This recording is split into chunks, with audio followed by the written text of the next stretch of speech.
now it's time for another Dice Tower review with me, Robert Geistlinger.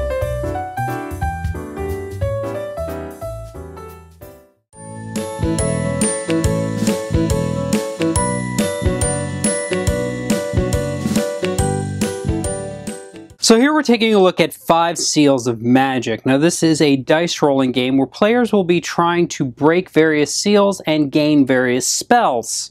They will be using those spells in order to then further manipulate the dice. At the beginning of the game, each player is going to have 3 dice of their choosing in their possession. And then at the beginning of a round, all players will roll those dice simultaneously. On your turn, you're going to get to use one or more of those dice to try to break a seal. Simply having a number on it equal to or greater than the value and matching the number, such as here where we have a red 3, which would allow us to break this seal. When you break a seal, you must immediately move to the spot. You then return the die back to the pool. As you break seals, you're eventually going to clear paths to scrolls. You're allowed to move freely anywhere that you have a free spot, and if you break the seal on a scroll using the same sort of thing, then you take the scroll and add it to your player area. If at any point you have no dice left, then you are going to immediately take your familiar, place it on your thing to indicate you're done for the round, and collect 3 more dice from the pool. Now you get to choose whatever you want, so I could actually just take 3 yellow if I wish. The idea here is you want to try to take dice that you think you're going to use on the next round. Once all players have done this, then that round is over and a new round will begin with each player simultaneously rolling their dice once more. An important note about movement is you can't move through a character's standee, so this character could not move through here.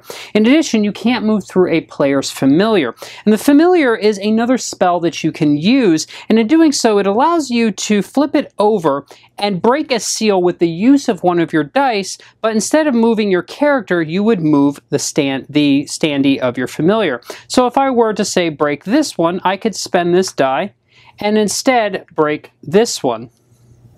And this is important because now I've also blocked access to that by any other player. I said earlier that scrolls allow you to manipulate the dice, and they do this by having various effects on them, such as this one here, which allows me to re-roll any number of blue dice.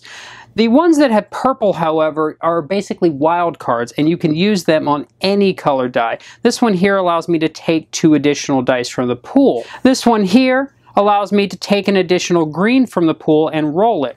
Another rule to point out here is that if you can break a seal, you must do so. Now, you're not required to do so if it requires you to use one of your spell scrolls, but if you can do so with dice, you must do so. So even if this player here didn't wish to move from this spot, they can still break a scroll that they could get to, so they could use this blue and they could possibly break this one. They would have to move there. And that is important to note, again, that if you can break a seal, you must do so. The game goes round and round until a determined number of these 6s have been removed, and in a 4-player game, it's once there are 4 or less left on the board, at which point the game is over. You check this at the beginning of a round. At the end of the game, the points that are added up are going to be based on the value of all scrolls in front of you, and then any 6s that you have are going to give you bonuses for their color, such as this one here, which would give me a bonus for any red scrolls, including this one that I have. Your familiar spell also allows you to use it. Instead of using your familiar to place on the board, you can also add 1 to the value of any die. Now,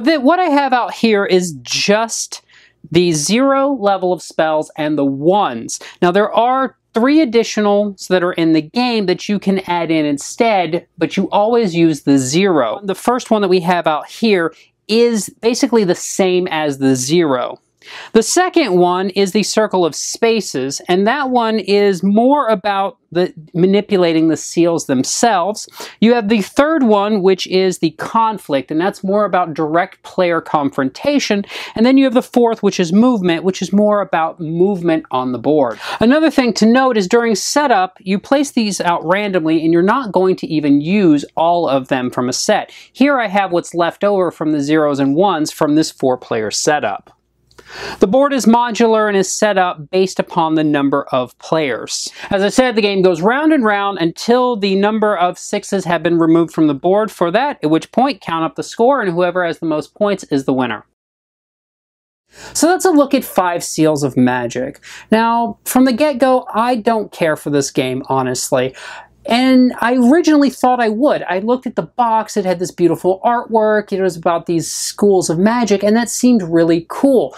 But when I started setting up the game, that coolness factor started going away for me. The game has a lot of fiddly setup, putting all of those little tokens on the board, and while it's random, you almost kind of inadvertently start setting it up less than random, and that really detracts from the gameplay.